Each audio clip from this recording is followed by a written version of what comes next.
Assalamualaikum, nama saya Nisa. Saya sudah berkecimpung dalam seni Dikir Barat selama lebih kurang 23 tahun sejak tahun 2000. Dikir Barat ni satu seni yang dapat menyatukan orang dari muda sehingga tua. Bukan saja tu, tapi dapat masih sayang Dikir Barat pasal ada semangat kekumpulan. Basically pasal komitmen dengan loyalty dalam bahasa Melayu apa kesetiaan terhadap kumpulan dan para peserta, kawan-kawan dalam kumpulan Wahana Deksu tu lah. Sebab tu masih sayang. Dalam masa 10 tahun tu masa tu tahap komitmen dia sangat tinggi daripada semua ahli kumpulan tu. Bagi saya, komitmen saya ialah dari Woodlands pergi bedok, patah balik lepas sekolah. Dulu sekolah di Jurong JC. Daripada Woodlands pergi Jurong, pergi bedok, patah balik. Itu buat 2 tahun lah. Lepas tu daripada Woodlands pergi bedok, patah balik. Itu komitmen saya. Jadi setiap malam tu, setiap malam hari biasa, nak kena sampai CC pukul 8. Lepas tu habis pukul 10. Jadi setiap kali lepas sekolah, lepas kerja, pergi ke training, pergi latihan, rasa penat lah, tapi tetap nak pergi juga. Sebab dia macam ada orang bergantung kepada kita kan, bakat kita tu. Jadi kita pergi jugalah untuk kumpulan. Dulu kan ada gema puisi. Gema puisi tu, sekolah saya, Maktab Jurong, kita buat puisi ataupun taridra. Jadi bila pergi, I think it was Nanyang this year, Maktab Rendah Nanyang, ketua kumpulan Wahana ada di situ. Dan ketua kumpulan Wahana tu kawan kepada suami saya. Saya menyanyi pada waktu tu lah. Kita menyanyi, ada buat taridra sikit. Lepas tu, waktu tu matai saya, dia rakam lah. Bila dia rakam tu, dia bawa balik pergi sekolah dia, SP Singapore Poly. Lepas tu Ruby Ismail, dia tanya, siapa ni? Ruby tu waktu tu ketua kumpulan Wahana lah. Dia tanya, ni siapa?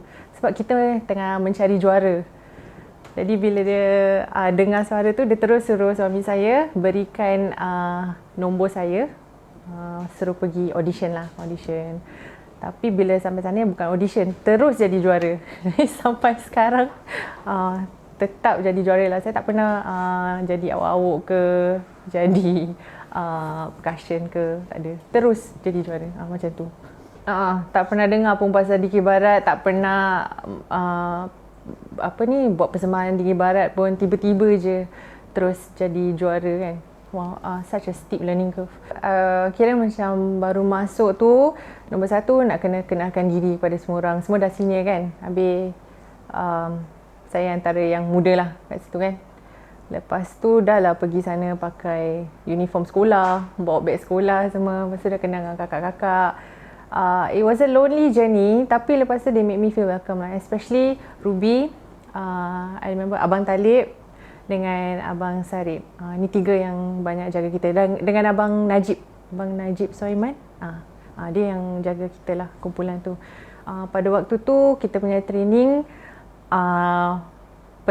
kita actually mula dalam pukul 6 lebih, awal sikit lah. Lepas tu bila dah start malam sikit, Abang Talib akan bawa saya pergi tangga untuk belajar lagu, belajar lenggok, belajar ni, belajar tu. Sebab masa tu belum ada bilik kita sendiri. Masa tu kita kongsi tak silap. Jadi kita pergi belajar lenggok, belajar macam mana nyanyi, teknik pernafasan dan sebagainya. What made me stay? It was actually the art form. Seni tu yang buat saya rasa macam this is something very interesting. So macam nak belajar kan, I wanted to learn more about the art.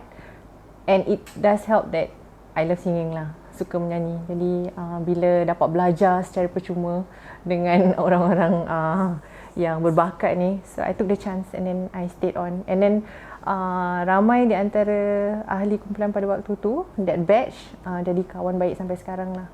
Ruby, Bakya, adik dia Aisyah, Fit, dan ramai lagi lah, kalau tak sebut jangan marah. Okay, so sebelum Dikir Barat, saya selalu menyanyi di sekolah lah. Biasanya ada pertandingan menyanyi di sekolah kan. Jadi pertandingan di sekolah, pertandingan nyanyian, pertandingan macam-macam lah, pertandingan karaoke semua saya masuk di sekolah.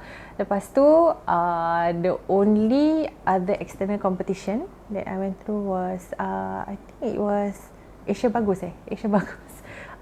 Dapat pergi Asia Bagus dengan anugerah, but I didn't get far lah. So I realised Dikir Barat actually can go quite far. Ada competition juga, ada macam-macam. So that's why I think I fell in love with Dikir Barat. And the art form, Dikir Barat ni bukan saja pasal menyanyi tau. Dia pasal macam mana nak menghayati lirik lagu. Macam orang dah menulis, macam mana kita nak inject emotions into the lyrics. So that was something that attracted me to Dikir Barat also. Okay, sebelum ni bila saya menyanyi tu, dia macam more of an R&B kind of vibe, kind of feel. Tapi bila start nak nyanyi Dikir Barat, lenggot dia lain pula. So macam, nak belajar daripada siapa ni So nasib baik ada Abang Talib, Abang Sarip. Diorang ajar lah macam mana nak buat lenggot-lenggot yang tradisional, yang lebih lembut. Sebab bila saya menyanyi tu, mereka kata, Nisa, jangan keras sangat, lembutkan sikit. So I learn the techniques from them. And I sort of can code switch daripada lagu modern pergi lagu traditional or something like that. So I learn from them So it was interesting bila I use different parts of my vocals bila nyanyi lagu traditional, lagu Dikir Barat. Tapi bila nyanyi lagu modern, gunakan teknik lain. Okay, so when I first started out, I was one of the younger ones. So I wasn't really leading or taking care of the girls. So bila pergi training tu macam buat ni, ikut arahan je lah. Tapi lama kelamaan, they valued my opinion. So I got more involved, maybe dalam the girls ataupun the team punya rapport lah. We had to be rapport before we perform lah. Sebab I think that's one of the core things that you have to do before any real competition or any real performance can take place kan. So after that, I guess we grew closer, not only through the trainings, tapi kita pun ada macam outings, keluar sama-sama, kita bonding, etc. Ada juga bila kita tak dapat bilik CC kan, kita pergi training kat Bedok Reservoir. Tu antara kenangan yang tak boleh dilupakan sebab malam-malam tu berselawat lah sebelum masuk Bedok Reservoir. Seram tempat tu. The best moments I should say bila kita ni underdogs. Habis people didn't think that we could do it. Tapi kita masuk sampai Mega Perdana punya finals, etc. So that moment bila kita waiting for the results, I think every time kita tunggu keputusan ke results kan, we are always huddled together. Habis bila dia announce ataupun buat pengumuman, dapat masuk ke, tak dapat masuk ke, I will always cherish those moments because kita together, going through a journey. Dapat masuk ke tak dapat, that's another question lah. But that moment I will always remember, especially 2012 punya, is it 2012 punya Mega Perdana. That was my last competition, and yeah, I will always remember that moment. That kalau kita tengok YouTube kan, that saringan, there's this one part semua orang nangis was it saringan or semi-final? Semua orang nangis because that was my last competition. So they know that whether kita masuk ke tak masuk, this will be my last time singing for them. Okay, actually Ruby has always been the strength of the team, the spine of the team. So dia punya pep talks will always gear us up for the competition And I always tell the girls, I always tell the team, I always tell myself, it's really not about us. It's not your show. It's about the team and how we are going to portray the team in the competition. Alamak, I forgot the year, but that team masa tu Ruby masih ada and all my batch mates semua ada. It was after Kak Hanim punya team. Let me think. I think when was that? Maybe 2010 kot. I cannot remember. But that team was strong and most of them were still able to commit I cannot remember which year.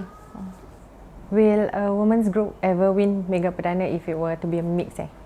It's not impossible, but the perceptions must change. It doesn't mean that women's team are always weaker than the guys, kan? It's not impossible. Wahana pernah got close to top few places. It's not impossible. Budak-budak sekarang pun, I think if they want it bad enough, I think they can do it. Yeah. Boleh. I think let's not talk about gender. Let's talk about talent. Okay, the best talent can win. Best untuk juara berdasarkan kemampuan dan kebolehan seseorang itulah. Okay, so it's not impossible. Tak mustahil bagi seorang wanita itu untuk menang untuk juara terbaik dalam pertandingan Mega Perdana ke mana-mana pertandingan pun lah. In all my competitions, if you realise para penonton nampak actually I always forget my lyrics. I will always forget my lyrics. Tak tahu pasal tak fokus ke apalah. But in the later years in Dikir Barat, I realised that if I just calm down and focus and look at my husband, everything will be okay. I'll think about my family lah. Then I will be a bit more calm, lagi tenang, dan boleh ingat seni kata lah. Okay, Dikir Barat ni ajar saya banyak benda. Satu pasal disiplin, satu pasal semangat kekitaan, semangat masyarakat, semangat kerjasama, kekumpulan dan sebagainya. So because of that, I am always proud to show my team to my students. Macam diorang belajar pasal pantun, nak tulis pantun ke apa, I will always show my team's performance. Jadi mereka boleh tahu pantun bukan saja boleh tulis, boleh dinyanyikan, boleh dilakonkan dan sebagainya. So Dikir Barat not only shaped my life, has also shaped how I teach students. Sebab bila kita nombor satu, bila kita dapat seni kata tu, kita nak sampaikan maksud seni kata tu kepada kumpulan, kan, we need to break it down. So when we break it down to small bite-size pieces information, jadi kumpulan dapat lebih memahami lah. Same thing in the class, we need to break it down for our students and then we can teach them better lah, make it simple for them. Harapan saya bagi yang senior tu, kongsilah ilmu bersama dengan yang baru nak masuk seni ni, kongsi ilmu. Bagi yang muda, jangan malu nak tanya dengan senior. Tak tahu, tanya. Nasihat saya bagi yang muda tu, bertanyalah dengan yang berilmu, bergurulah dengan yang tahu.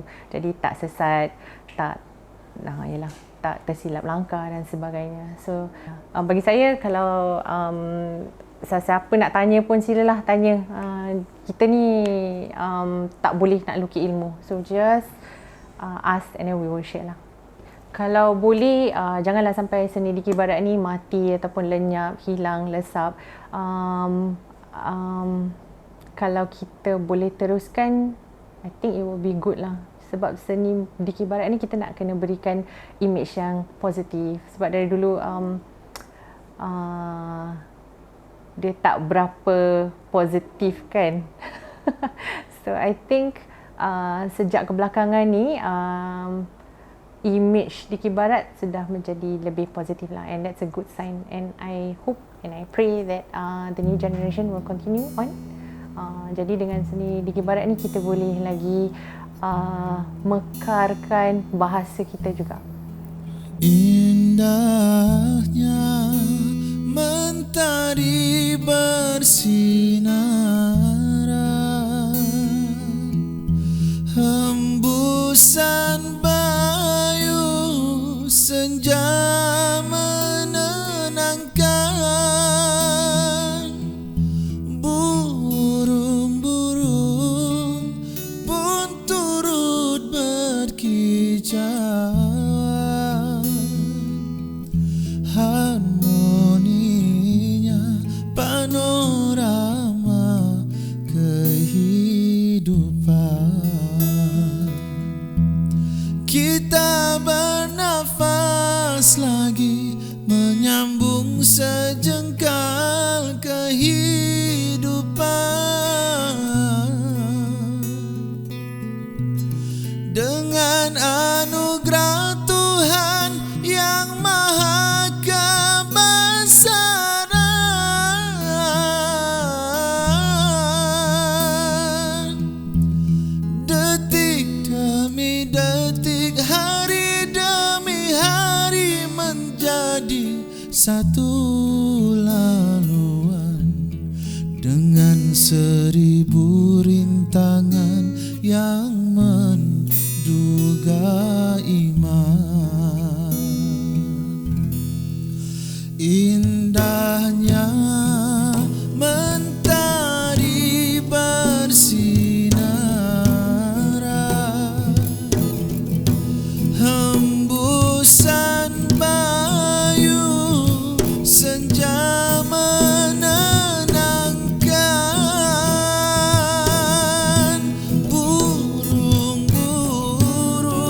kehidupan.